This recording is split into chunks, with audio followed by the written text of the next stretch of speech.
Déjà, nous ne saurons commencer sans définir normalement ce que c'est que l'hémorroïde. Déjà, vous avez pris la peine de bien préciser pathologie hémorroïdaire. Ouais. L'hémorroïde, en principe, tout un chacun en a de l'hémorroïde. Maintenant, il devient pathologique s'il y a une dilatation vagueuse des veines au niveau anal ou alors au niveau du rectum. Là, on parlera d'hémorroïde, d'une pathologie hémorroïdaire. Donc, il y a des veines naturellement. Cet ensemble de veines au niveau anal ou au rectum forme ce qu'on appelle l'hémorroïde, les hémorroïdes. Maintenant, s'il y a dilatation, ça pose problème. D'accord. Alors, pour rajouter à ce que le docteur vient de dire, la pathologie hémorroïdaire ou la maladie hémorroïdaire, dans le langage courant bien sûr, est une maladie qui désigne, n'est-ce pas, la pathologie du canal anal en rapport avec les plexus rectaux. Ces plexus veineux sont des anastomoses entre les veines rectales situées dans la paroi du canal anal. Voilà, donc rapidement je vais dire en anatomie de la pathologie hémorroïdaire que ça touche le plexus veineux du canal anal. On distingue les plexus veineux internes dans la portion supérieure du canal anal, sous la muqueuse, et le plexus veineux externe dans la portion inférieure sous la peau. Le plexus veineux interne est le plus important par endroit et l'on l'appelle paquet ou coussinet hémorroïdaire.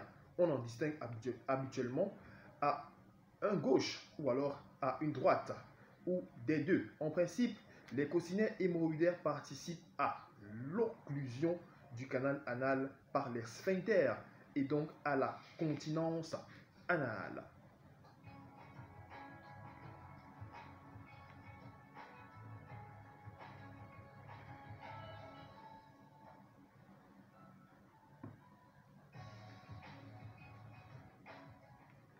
Personnellement, quand moi j'écoute hémorroïde et qu'on me dit que c'est une maladie qui affecte le canal anal, je me dis peut-être que le patient qui souffre d'hémorroïde a des difficultés pour aller aux toilettes, pour aller aux chiottes. Alors, docteur Ndolo, quelles peuvent être certaines des causes de l'hémorroïde? Merci. Déjà, on ne peut parler d'hémorroïde sans commencer par ces causes. Les causes sont toujours les parties les plus importantes. La cause de l'hémorroïde est la pression exercée au niveau de la sortie anale ou au niveau du rectum. Et cette pression peut avoir plusieurs causes diverses. La cause majeure, déjà principale des hémorroïdes, est la constipation. Et plus vous êtes constipé, plus vous êtes exposé à l'hémorroïde. Et aussi le port des éléments lourds peuvent être une cause d'hémorroïde.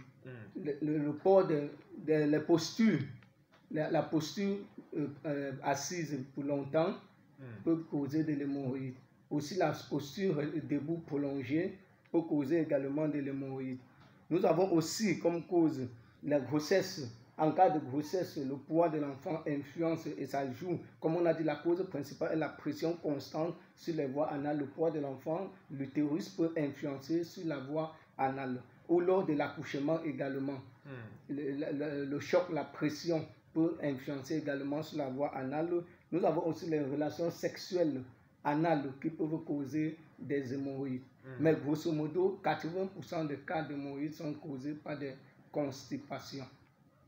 80% des hémorroïdes sont causées par des constipations. Mais à côté de cela, les relations sexuelles anales peuvent aussi causer des hémorroïdes.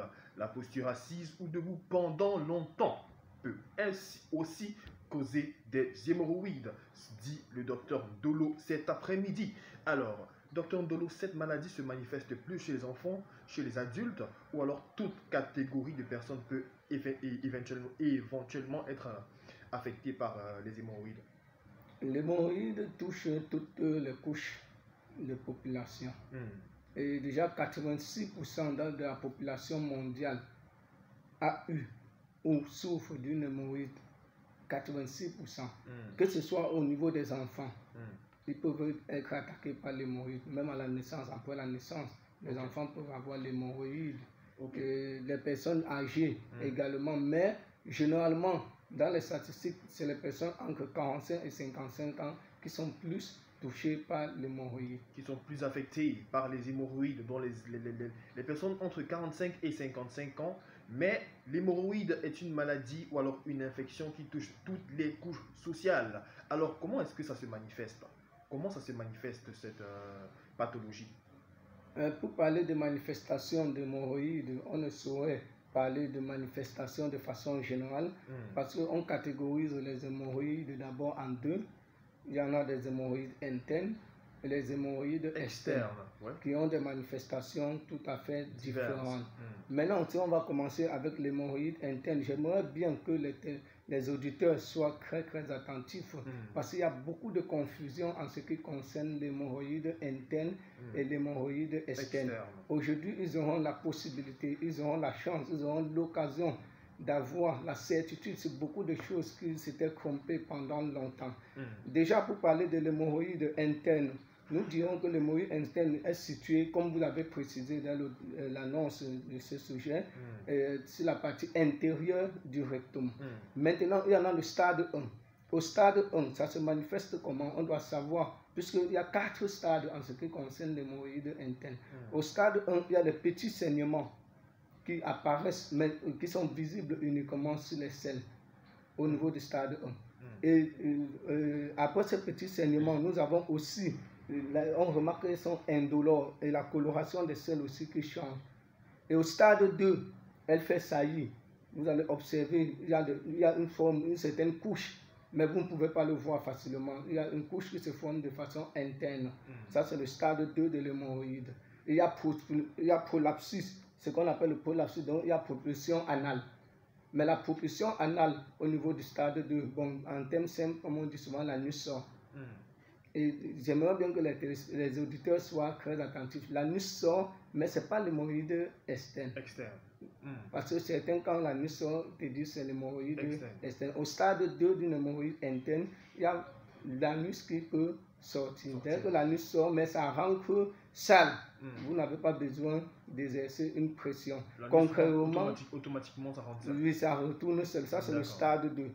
Et au stade 3, l'anus va sortir.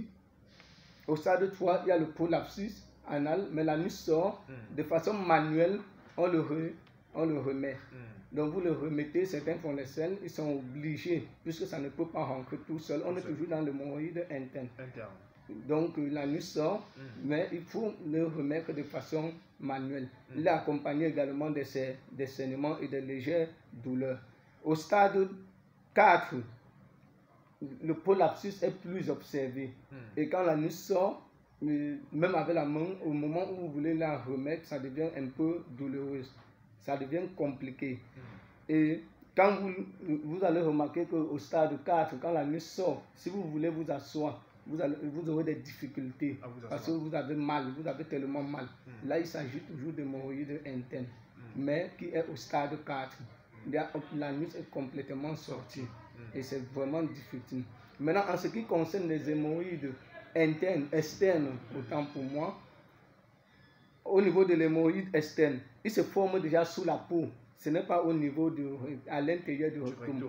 Donc vous observez chez certaines personnes, il y a des excroissances tissulaires à l'entrée, juste à l'entrée, à l'ouverture de l'anus.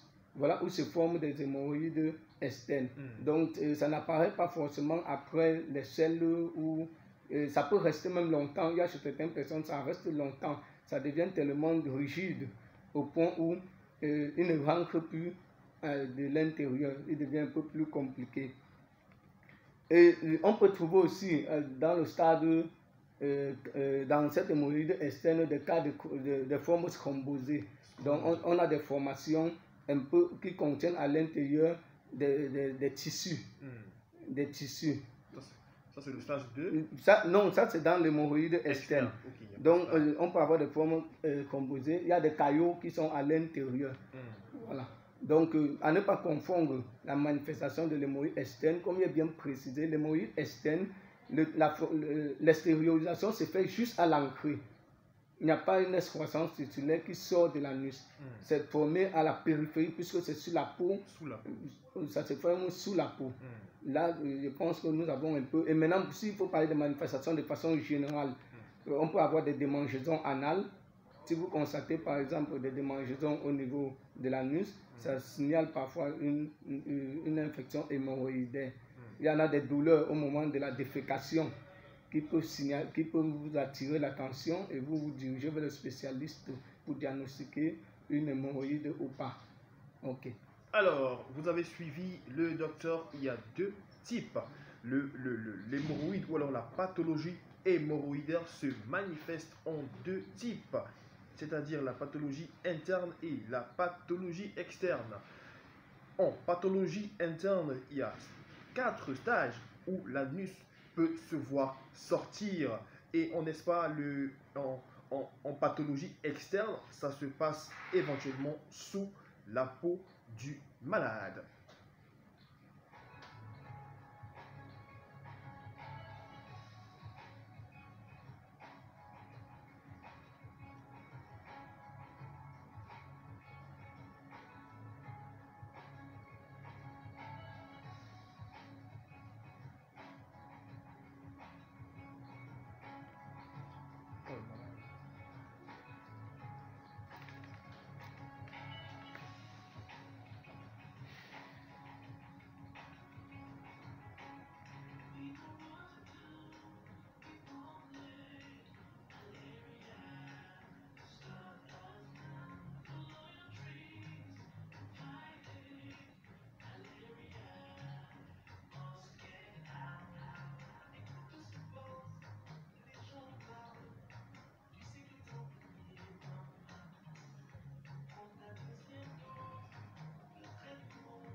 Alors, c'était le collectif d'artistes sur le titre Malaria qui disent non au paludisme, non aussi à la pathologie hémorroïdaire, non à toutes les maladies.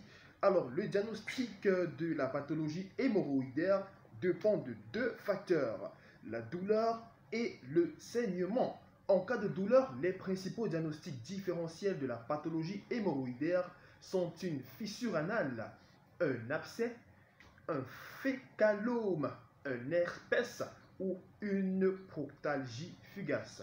En cas de saignement, le principal diagnostic différentiel est une origine digestive autre, principalement le côlon ou le rectum. Alors, si vous voulez diagnostiquer une pathologie hémorroïdaire, elle sera dépendante du fait de ressentir une douleur ou de saigner. Alors, en dernière partie, la dernière ligne droite de ce programme, nous allons parler de la prévention et du traitement de la pathologie hémorroïdaire. Docteur Ndolo, selon vous, comment pouvons-nous traiter la dite pathologie? Merci déjà. Vous allez me permettre de faire un feedback sur les conséquences quelques secondes puisque nous n'avons pas énuméré. Et parler d'un traitement sans savoir les conséquences, c'est un peu biaiser quelques éléments. D'accord.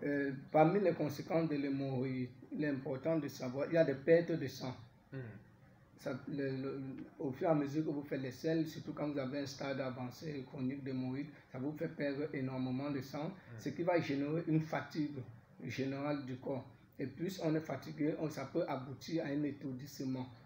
Et aussi, il y a des infections qui sont causées par des hémorroïdes. Lorsqu'il y a les saignements anneaux et autres, surtout beaucoup plus chez les femmes, elles sont très exposées, elles peuvent avoir une infection urinaire qui vient de l'hémorroïde. Chez l'homme aussi, il peut influencer sur la virilité, donc la puissance sexuelle de l'homme. Merci. Déjà, on va entrer dans le traitement, comme vous avez énuméré tout à l'heure. Les traitements en ce qui concerne l'hémorroïde sont disponibles normalement. Il y en a plusieurs qui sont faits à base de plantes. Chez nous, moi je suis naturopathe, je vais parler des traitements à partir des plantes, le domaine dans lequel je maîtrise le plus. Donc il y en a plusieurs produits qui sont faits à partir de plantes naturelles à bioflavonoïdes. qui vont être administrés avec des propriétés vasoconstrictives pour réduire la vasodilatation au niveau du rectum ou au niveau anal. Et aussi, quand il y a déjà extériorisation anale, nous avons également des produits, des pommades qui sont faites toujours à partir des plantes qu'on va appliquer en cataplasme sur la partie extériorisée, la partie anale extériorisée pour la faire retourner à l'intérieur ainsi, qui vont jouer un rôle de cicatrisation également. Parce qu'il y a parfois des fissures, des lésions qui causent beaucoup de douleurs. Cette pommade a une propriété anti-inflammatoire, antibactérienne aussi également, parce qu'on est exposé à contracter des bactéries, des infections bactériennes. Exactement. Ok. Donc les traitements pour l'hémorroïde sont disponibles. Les plantes sont là. Les auditeurs, vous avez les numéros de téléphone. Et vous pouvez contacter. On va vous donner les plantes. On n'a pas assez de temps imparti pour citer toutes les plantes qui vont intervenir dans ce traitement. Mais vous pouvez vous rapprocher de moi. Je vais vous aider. Je vais aider la population à trouver des solutions pour cette hémorroïde. Déjà, comment éviter de contracter l'hémorroïde? C'est le chapitre le plus important. Prévenir vaut mieux que guérir. On vous a dit tout à l'heure, 80% des cas d'hémorroïde sont dus aux constipations. Donc pour éviter l'hémorroïde, adoptez une hygiène de vie alimentaire très bonne, riche en fibres alimentaires. Consommez beaucoup d'aliments riches en fibres. Avec ça, vous avez garanti une santé, une bonne digestion. Plus vous avez une bonne digestion, moins vous êtes exposé aux hémorroïdes. Consommez beaucoup d'aliments riches en fibres. Riches en fibres. Le dit le docteur Dolo cet après-midi. L'exercice physique est aussi la plupart du temps bénéfique en cas de pathologie hémorroïdaire. Encore faut-il bien choisir son activité, car certains sports ne sont pas du tout conseillés lors des crises hémorroïdaires. De manière générale, le sport aide mieux à faire circuler le sang. Il permet ainsi d'éviter la stagnation et donc le gonflement des veines. C'est avec cette phrase ou alors ces phrases, peut-être que le docteur Ndolo va rapidement communiquer ses numéros pour peut-être les auditrices ou auditeurs qui voudraient bien sûr guérir un cas de pathologie hémorroïdaire. Oui, justement, on va communiquer le numéro pour aider ceux qui sont en cas de besoin. Vous allez contacter le 6 77 06 54 54 90. 77 06 54 70 90. Ok. Ou encore le 6 55 52 26 46. Voilà donc les numéros du docteur Dolo pour ceux et celles qui veulent se diriger vers lui. Merci beaucoup de nous avoir écoutés et c'est avec ces derniers mots que nous mettons un terme à cet autre captivant épisode de l'Hosto. Retrouvons-nous à l'Hosto lundi prochain quand il sera 15h30. Salut!